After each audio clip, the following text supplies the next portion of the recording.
7 wins may have come from his 7 comeback bouts, but it was clearly a far more fragile Teru in the ring.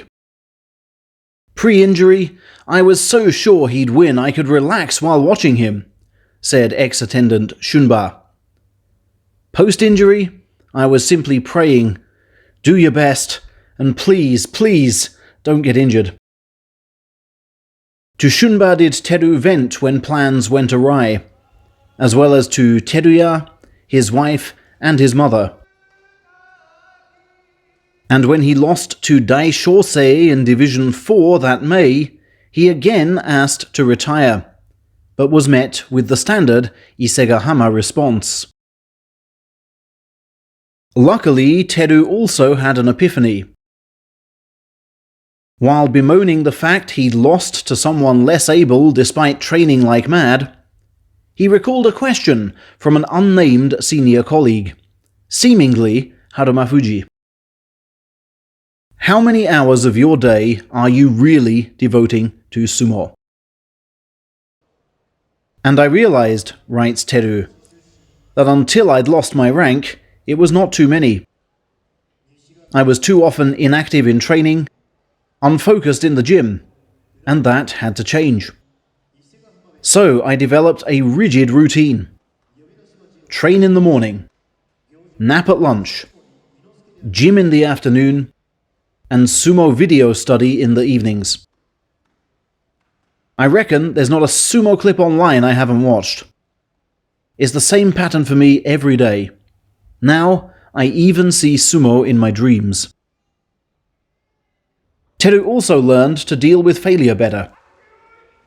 I used to obsess about avenging defeats to the point where I almost didn't care about my overall score so long as I beat that one guy, he recalls. But now, I just believe in the things I'm doing and stick to the routine. Urgency reinforced his discipline. I can't fight for much longer with these knees, Teru says. I just have to pray they get no worse. Hence, when taking Division 3 in November 2019, his racing thoughts were already onto a second Emperor's Cup. My goal was to claim that trophy in July 2020, he reveals. I calculated back from that goal and broke down everything I'd need to do. He firstly aimed to clear Division 2 in just 4 months, and duly did, taking that level's title en route.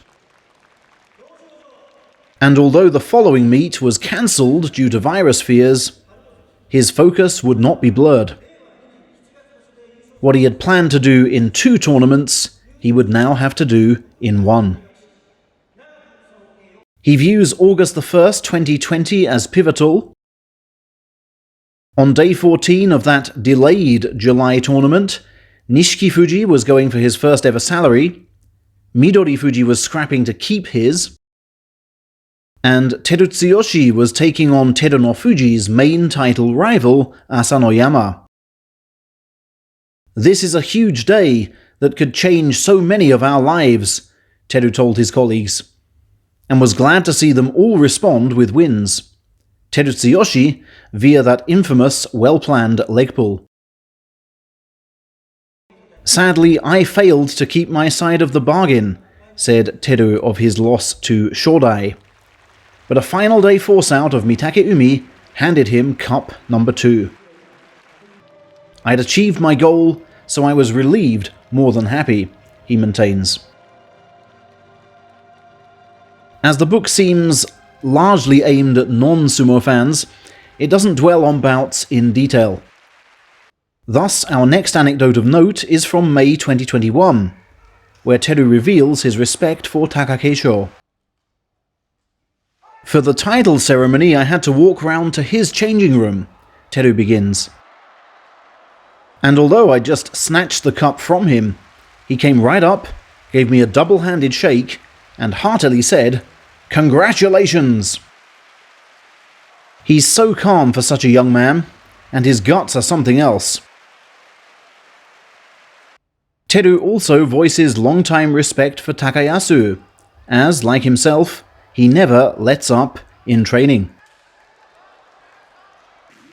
As yokozuna neared in July 2021, Teru says he felt no special tension or pressure, simply an urge to grab that golden promotion chance.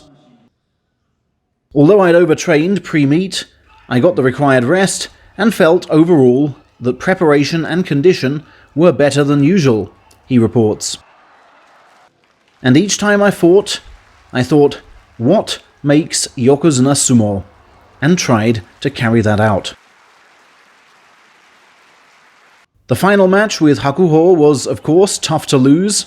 If you don't feel that way in defeat, you should give sumo up. Yes, I ought to have perhaps seen his face shot coming, but I lost because I was weaker. I output all my power, and it didn't suffice. No matter in the bigger picture though, for yokozuna was secured. And since that promotion, he concludes, his time to muse on the meaning of sumo's highest rank has increased. On the issue of yokozuna dignity, he writes, there's no specific definition. Dignity is part of an individual's way of life and cannot be understood by everyone. For Hakuho, dignity likely means winning, which in the world of combat I fully understand. But many will not agree and bash him for it.